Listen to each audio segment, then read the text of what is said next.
Capítulo 2. Sangue no concreto. Parte 1.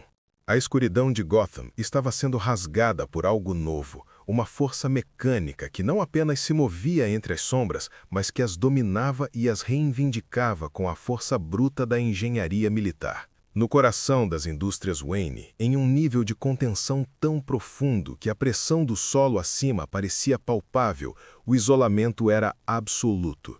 Nem mesmo os registros oficiais da prefeitura ou os mapas de infraestrutura urbana alcançavam aquele santuário de aço e silício. Ali, em meio ao zumbido de servidores refrigerados, um interruptor de segurança foi acionado, enviando um pulso elétrico que despertou sistemas adormecidos há meses. Naquela noite, o submundo do crime não veria apenas a silhueta familiar de um homem saltando silenciosamente entre gárgulas e telhados gotejantes. Ele sentiria a própria fundação da cidade vibrar em uma frequência de pânico.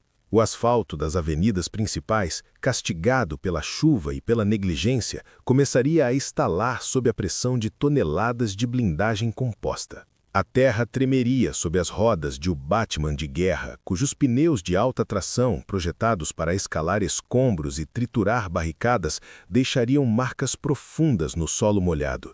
O som não era mais o do vento na capa, mas o rugido gutural de um motor de turbina que engolia o ar da noite, expelindo fogo e autoridade. Cada placa de metal daquela máquina, angulada para desviar projéteis balísticos, brilhava sob a luz dos postes como uma armadura impenetrável em movimento, transformando a perseguição urbana em um cerco tático, onde as sombras agora serviam apenas para esconder o rastro de destruição deixado pelo gigante de aço. Pela primeira vez, Bruce Wayne acionou o protótipo que vinha desenvolvendo em segredo. Ao pressionar o botão de ignição no console de fibra de carbono, o som do motor rugindo como uma fera despertou a caverna. Não era o som de um carro esportivo, mas o clamor gutural de uma turbina de jato fundida a um tanque de guerra. O cockpit de vidro blindado se fechou com um selo pneumático, isolando Bruce do mundo exterior. Quando o veículo disparou pelo túnel de saída, a sensação de poder tecnológico esmagando o asfalto era quase inebriante. As rodas imensas, com sulcos profundos e tração independente, não apenas giravam, elas agarravam a cidade, transformando cada curva em uma demonstração de força centrípeta. O Batman avançava pela ponte Miyagani, deixando marcas de borracha queimada que pareciam cicatrizes na pele de Gotham, um aviso de que a era da contenção havia acabado. Os sistemas de armas estão online, Alfred. A suspensão está respondendo aos níveis de estresse conforme o esperado, Bruce disse, sua voz quase sumindo diante do barulho do motor. Lembre-se, Bruce, que esse veículo foi projetado para uma guerra que ainda não declaramos oficialmente, alertou Alfred pelo rádio, mas o Batman já estava focado no próximo objetivo. O rastro de destruição deixado pelo Cavaleiro de Arkham, uma trilha de destroços fumegantes e marcas de pneus táticos, levava invariavelmente a um nome que assombrava Bruce há meses, como um espectro persistente. A caça ao espantalho teve seu início nos níveis inferiores e esquecidos da metrópole, nas entranhas geológicas da cidade onde a luz do sol nunca chegava e onde o tempo parecia ter coagulado em uma escuridão perene. O Batman abandonou a potência bruta de seu veículo, deixando o motor de turbina silenciar-se em um estalo de metal resfriando e infiltrou-se com a agilidade de um predador nos esgotos e laboratórios de pesquisa abandonados que serpenteavam sobre a ilha Bleak. Ali, naquele labirinto de canos corroídos e paredes de tijolos encharcados, o ar era denso, pesado e visivelmente tóxico, carregado por uma névoa amarelada que flutuava rentes ao chão úmido. O cheiro de produtos químicos pungentes era agressivo, uma facada sensorial que atravessava até mesmo os filtros de sua máscara. Era um odor sufocante de enxofre e solventes industriais voláteis que irritavam as membranas expostas.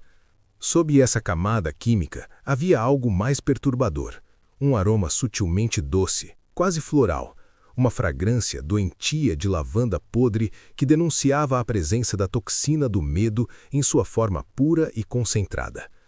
O gotejar constante da água contaminada ecoava nas câmaras de concreto, misturando-se ao zumbido dos ventiladores de exaustão que giravam lentamente, empurrando o veneno de Crane pelos dutos de ventilação, enquanto o Batman sentia a textura gordurosa do ar se agarrar ao Kevlar de sua armadura, como se a própria atmosfera estivesse tentando invadir sua mente. A atmosfera de medo começava a rastejar pelas paredes de Gotham, literalmente. O Batman via resíduos amarelados escorrendo pelos canos e as sombras projetadas pelas lanternas pareciam se alongar e ganhar garras. Ele sabia que o espantalho estava usando os túneis para distribuir sua nova fórmula, transformando a infraestrutura da cidade em um sistema circulatório de terror. Crane está perto. Posso sentir o resíduo no filtro da minha máscara. Ele murmurou, verificando o sensor de toxinas em seu pulso, que oscilava em um vermelho frenético. No entanto, antes que pudesse alcançar o coração do laboratório, o silêncio do esgoto foi quebrado pelo som metálico de travas de segurança sendo liberadas. O Batman não estava sozinho. Uma emboscada de elite foi desencadeada. De frestas no teto e dutos de ventilação, saltaram 12 homens. Eles não eram os capangas desajeitados do Pinguim. Eram mercenários altamente treinados, vestindo armaduras de combate cinza metálico e movendo-se em formação de diamante. A luta que se seguiu foi um espetáculo de brutalidade tática. Diferente das lutas de rua, esta era focada no som dos ossos quebrando sob a pressão de golpes precisos e no choque do metal contra a armadura. O Batman desviava de facas táticas por milímetros, respondendo com quebras de braço e projeções que faziam o concreto rachar. Eles lutam como forças especiais, pensou Bruce enquanto sentia o impacto de um bastão eletrificado contra seu peito, fazendo as placas de Kevlar vibrarem. Ele girou, usando o peso da capa para desequilibrar 2 atacantes, e aplicou um golpe de palma no externo de um terceiro, ouvindo o estalo seco das costelas cedendo. Durante o clímax frenético do combate, onde cada segundo era medido em impactos de Kevlar contra osso, a comunicação de rádio abriu-se novamente em um estalo estático. Era o aliado distante, desta vez manifestando-se na voz de Dick Grayson, o asa noturno. Havia um contraste nítido e quase doloroso entre a preocupação humana vibrante na voz do aliado, cheia de nuances de urgência, e a postura de Bruce, que se assemelhava a uma máquina de guerra em pleno funcionamento. Bruce, os sensores de sinais vitais na Batcaverna estão disparando. Você está enfrentando uma unidade de choque inteira sozinho. Eu posso estar aí em 10 minutos, exclamou Dick, sua voz sendo pontuada pelo som de sua respiração ofegante e o zumbido do motor de sua moto ao fundo, sugerindo que ele já havia saltado para a ação antes mesmo de receber uma resposta. Fique onde está, Dick. Monitore os perímetros sul. Eu tenho a situação sob controle, respondeu Bruce. Suas palavras saíram com uma frieza robótica e uma estabilidade assustadora, desprovidas de qualquer sinal de esforço físico ou fadiga, mesmo no exato instante em que ele cruzava os antebraços blindados para bloquear um chute lateral que teria força suficiente para quebrar o pescoço de um homem comum. O impacto do golpe produziu um som seco de metal contra couro, mas o tronco de Bruce sequer oscilou. Ele girou sobre o próprio eixo, redirecionando a força do atacante com uma precisão matemática.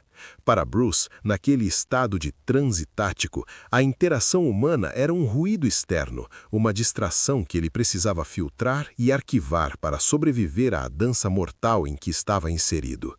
Seus olhos não piscavam. Eles apenas calculavam trajetórias e pontos de pressão, transformando a preocupação de Dick em apenas mais um dado técnico a ser processado enquanto ele mergulhava mais fundo na coreografia brutal da sobrevivência. O que o Batman não sabia era que cada movimento seu, cada hesitação de milissegundo e cada ajuste de postura estava sendo transmitido ao vivo para um par de olhos frios atrás de um visor azul. No topo de uma torre de vigia próxima, o Cavaleiro de Arkham mantinha uma vigilância constante. Ele não apenas assistia, ele analisava. Vejam como ele favorece a perna esquerda após o terceiro combo, dizia o cavaleiro para seus oficiais, sua voz sendo uma narração técnica e cruel da luta lá embaixo. Ele confia demais na visão periférica do capuz. Lancem a granada de flash no ângulo morto dele, agora. O vilão narrava os pontos fracos do Batman com uma intimidade aterrorizante, revelando que conhece o tempo de reação exato do herói. Ele está ficando mais lento, 0,03 de segundo a mais para recompor a guarda após um contra-ataque de capa. Ele é humano, e os humanos quebram, comentou o Cavaleiro com um tom de satisfação sombria. O Cavaleiro de Arkham conhecia os limites físicos do herói melhor do que o próprio Bruce. Ele sabia o momento exato em que a fadiga começaria a afetar a precisão dos batarangues e o ponto de pressão exato onde a armadura era mais fina para permitir mobilidade. Para o Batman, era uma luta pela vida. Para o Cavaleiro de Arkham, era uma lição de anatomia de um mito em declínio. A luta no esgoto terminou com o Batman cercado por corpos inconscientes, mas o sentimento de vitória estava ausente. Ele olhou para cima, para uma câmera de segurança que brilhava com uma luz azulada, e soube que não era apenas o espantalho que estava caçando. Ele estava sendo estudado por alguém que sabia exatamente como derrotar o morcego. Capítulo 2. Sangue no concreto. Parte 2. O rastro químico deixado nos esgotos, uma trilha de resíduos fluorescentes e viscosos, conduziu Batman até uma estrutura que as crônicas oficiais de Gotham prefeririam apagar da memória. Um antigo prédio governamental que outrora servira como abrigo de emergência, mas que agora era conhecido nos sussurros dos becos apenas como o Orfanato do Medo. A fachada de tijolos escuros e porosos parecia ter a propriedade sobrenatural de absorver a pouca luz da lua que filtrava entre as nuvens de poluição.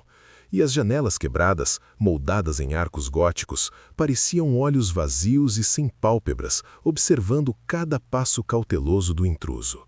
Ao atravessar a porta de carvalho apodrecida, que cedeu com um gemido de dobradiças enferrujadas, Bruce foi saudado pelo silêncio opressor de uma instalação onde o espantalho havia transformado o isolamento em uma ciência exata de experimentos psíquicos. O interior era um tributo grotesco à depravação humana, um monumento ao sofrimento planejado. No centro do vasto salão principal, onde o teto alto se perdia nas sombras, fileiras de cadeiras de contenção de metal galvanizado estavam parafusadas diretamente ao chão de concreto, dispostas em um círculo concêntrico e macabro. As tiras de couro presas aos braços e encostos estavam gastas pelo atrito de lutas desesperadas e manchadas por camadas de suor antigo e fluidos corporais que a umidade do lugar nunca permitiu secar completamente. Milhares de tubos de vidro estilhaçados cobriam o piso como uma cobertura de gelo quebradiço, estalando sobre as botas de combate do herói. O resquício de gás alucinógeno no ar, pesado e persistente, criava uma névoa amarelada e rasteira que se movia como uma criatura viva, brilhando com uma luminescência doentia sob o feixe clínico da lanterna tática acoplada ao pulso do Batman. Crane não estava apenas testando a toxina aqui, Alfred. Ele estava aperfeiçoando a entrega. As cadeiras estão posicionadas para que as vítimas se encarem enquanto enlouquecem, Bruce relatou, sua voz soando plana e analítica enquanto ecoava nas paredes de pintura descascada que revelavam o mofo crescendo por baixo. A luz de sua lanterna varria o arranjo sádico, revelando que o design de Crane não buscava apenas a dor individual, mas a destruição da empatia, forçando cada prisioneiro a ser a última imagem de terror na mente do outro. Enquanto ele se inclinava para analisar um dos cilindros vazios, um mecanismo oculto no teto disparou. Um som de sucção precedeu o retorno do gás. Uma nuvem concentrada de uma variante nova e mais potente da toxina envolveu o herói antes que ele pudesse selar completamente os filtros de seu capuz.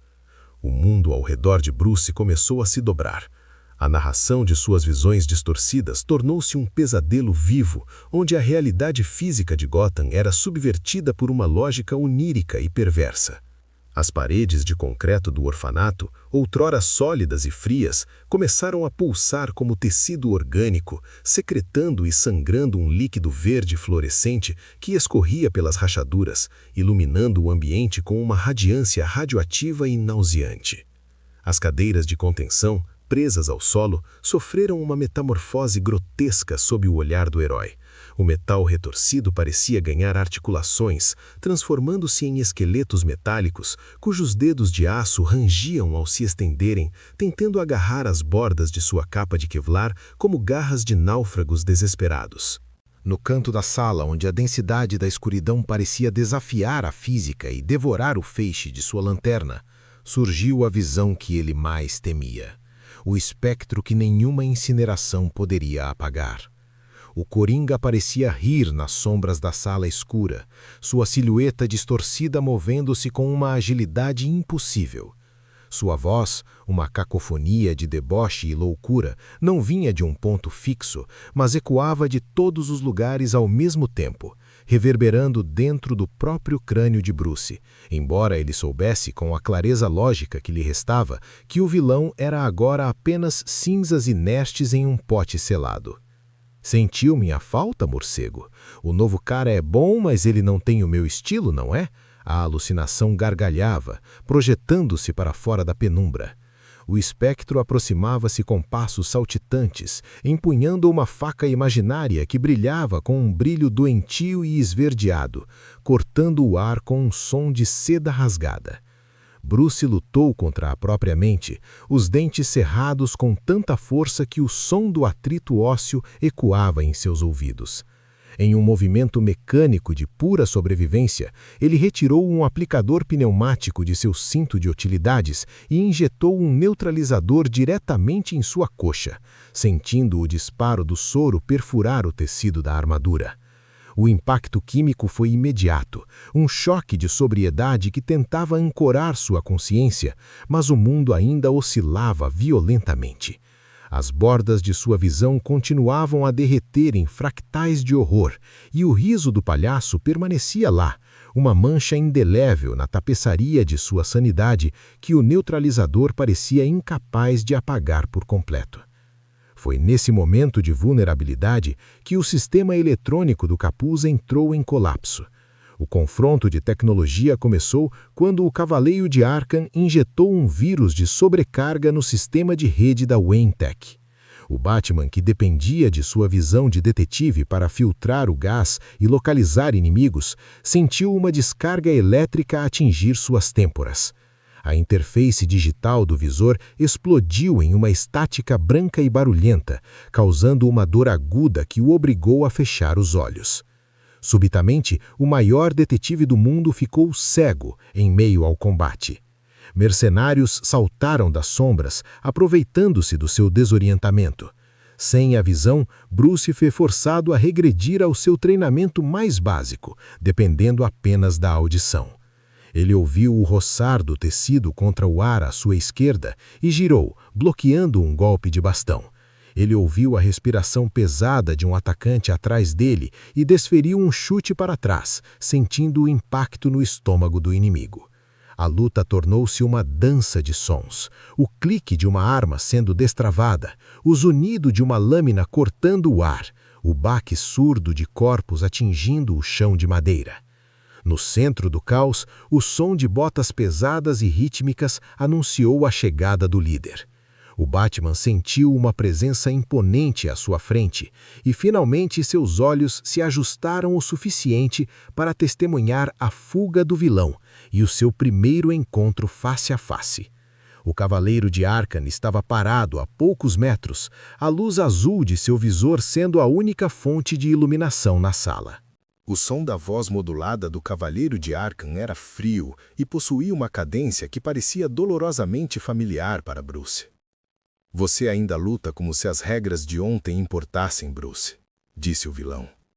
O impacto de suas palavras foi maior do que qualquer golpe físico, pois ele começou a citar traumas passados que apenas os mais íntimos conheciam.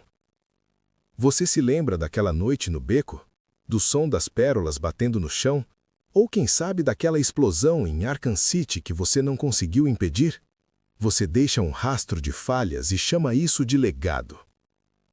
Antes que o Batman pudesse avançar, o Cavaleiro lançou uma granada de fumaça de alta densidade e desapareceu por uma clarabóia, deixando apenas o eco de sua provocação. Bruce não teve tempo para processar o encontro. O rádio disparou com um alerta de nível máximo vindo da zona portuária. Ele correu para o Batmóvel, dirigindo em alta velocidade em direção ao porto em chamas. O que ele encontrou foi uma visão apocalíptica. Um ataque coordenado aos depósitos de Wayne Enterprises estava em pleno andamento. Tanques da milícia disparavam contra as instalações que armazenavam tecnologia médica e protótipos de energia limpa.